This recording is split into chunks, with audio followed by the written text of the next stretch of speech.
Hello guys, welcome to my YouTube channel. आज हम देखेंगे हिंदी गद्य की पाठ योजना, जिसमें हमारा प्रकरण है बहादुर बेटा। आज हम कक्षा 6 के बहादुर बेटा पाठ पर पाठ योजना बनाएंगे, जिसमें सबसे पहले लिखेंगे उद्देश्य और अपेक्षित व्यवहारगत परिवर्तन।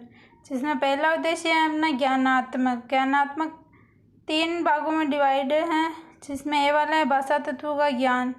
इसमें 2 कॉलम है।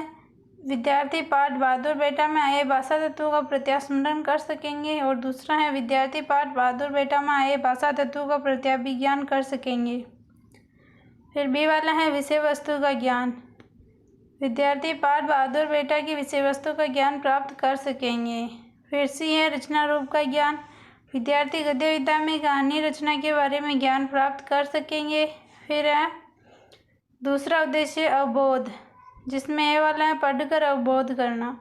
विद्यार्थी बहादुर बेटा पाठ को पढ़कर अर्थ ग्रहण कर सकेंगे और सुनकर अर्थ ग्रहण करना। विद्यार्थी बहादुर बेटा पाठ को सुनकर अर्थ ग्रहण कर सकेंगे। तीसरा उद्देश्य है ज्ञानोपयोग। विद्यार्थी बहादुर बेटा पाठ में आए शब्दों का उपयोग दैनिक जीवन में कर सकेंगे। विद्यार्थी बहादुर बेटा पाठ में आए शब्दों का उपयोग लिखित रूप से उत्तर देने में तथा मौखिक रूप से उत्तर देने में कर सकेंगे। अगला उद्देश्य है अपना अभिरुचि। विद्यार्थी हिंदी की अन्य रचनाओं को पढ़ने में रुचि ले सकेंगे। पांचवा अभिव्यक्ति, जिसमें पहला है लिखित अभिव्यक्ति। विद्यार्थी पाठ में आए शब्दों का उपयोग करते हुए अपने विचारों को लिखकर अभिव्यक्त कर सकेंगे। दूसरा है मौखिक अभिव्यक्ति। विद्यार्थी पाठ में आए शब्दों का उपयोग करते हुए अपने विचारों को बोलकर अभिव्यक्त कर सकेंगे। फिर अंतिम उद्देश्य है अभिवृत्ति। विद्यार्थी पाठ में आए सद्गुणों जैसे एक बेटे की बहादुरी के सद्गुणों गुणों को ग्रहण कर सकेंगे। फिर आता है अपना शिक्षण सहायक सामग्री, जिसमें लपेट फलक, संकेतक, प्रस्तावना, चार्ट एवं अन्य कक्षा भी सामग्रियाँ काम में आती हैं। फिर है पूर्व ज्ञान में विद्यार्थी बहादुर बेटा के बारे में सामान्य जानकारी रखते हैं। फिर है शिक्षण विधि, प्रश्नोत्तर युक्त व्याख्यान विधि और प्रस्तावना। अपने प्रश्नों के माध्यम से प्रस्तावना करते हैं। प्रस्तावना में हम 4 से 5 प्रश्न बनाते हैं, जिसमें अंतिम प्रश्न समस्यात्मक प्रश्न या संभावित उत्तर होते हैं। पहला है अपना आकाश में उड़ने वाले कुछ पक्षियों के नाम बताइए। विद्यार्थी क्रिया में होगा तोता, मैना, चिड़िया, कौवा, चील, गिद्ध आदि। विश्व में सोने की चिड़िया के नाम से किस देश को जाना जाता है? तो विद्यार्थी क्रिया में आएगा भारत को। तीसरा है भारतीय सीमाओं की सुरक्षा कौन करते हैं? तो भारतीय सैनिक। फिर है दुश्मन सेना के साथ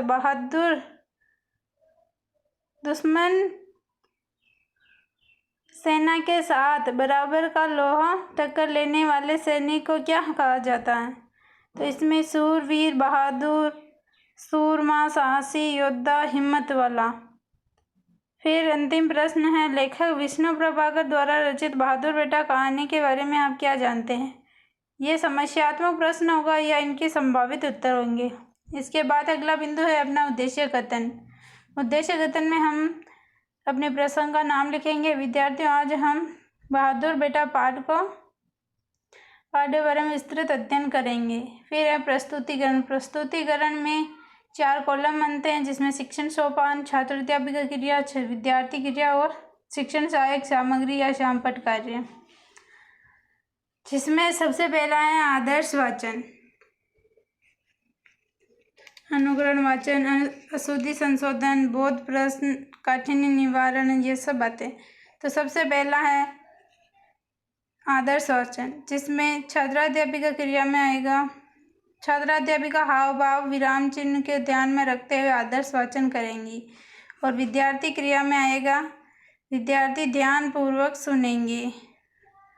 फिर अनुकरण वाचन आएगा छात्राध्यापिका कक्षा के कतिपय छात्रों को अनुकरण वाचन के लिए कहेंगी।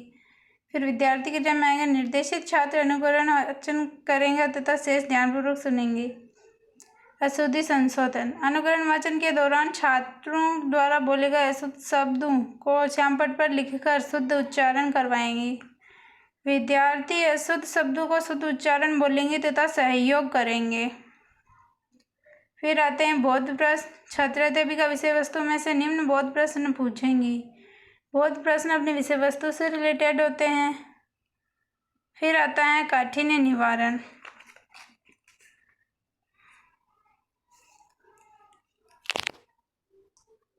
काठिन्य निवारण में कुछ कठिन शब्द व उनके अर्थ, प्रविधि, विधि और उनका उपयोग लिखा जाता है और ये श्याम पट पर लिखा जाता है।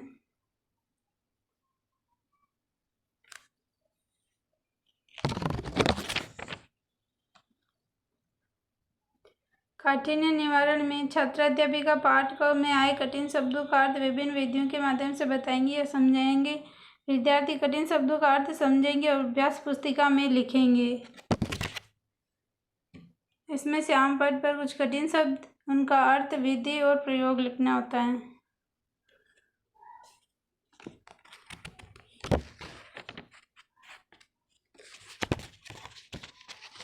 इसमें अगला बिंदु है विचार विश्लेषण के प्रश्न।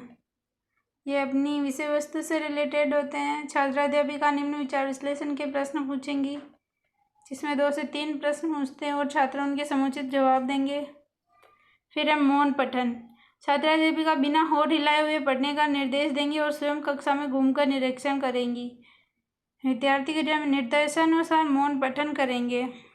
अंतिम है अपना भाव सारांश। छात्र अध्यापिका विषय वस्तु का भाव सारांश बताएंगी। छात्र भाव सारांश को ध्यानपूर्वक सुनेंगे। फिर है मूल्यांकन प्रश्न, जिसमें 5 से 6 प्रश्न पूछे जाते हैं। निम्नलिखित वस्तुनिष्ठ प्रश्नों के उत्तर दीजिए। इस एकांकी में किसकी भावना को रेखांकित किया गया है? तो ये कुछ ऑप्शन दिए हुए हैं, उनमें से हमें सही लिखना होता है। फिर अंतिम आता है अपना गृह कार्य।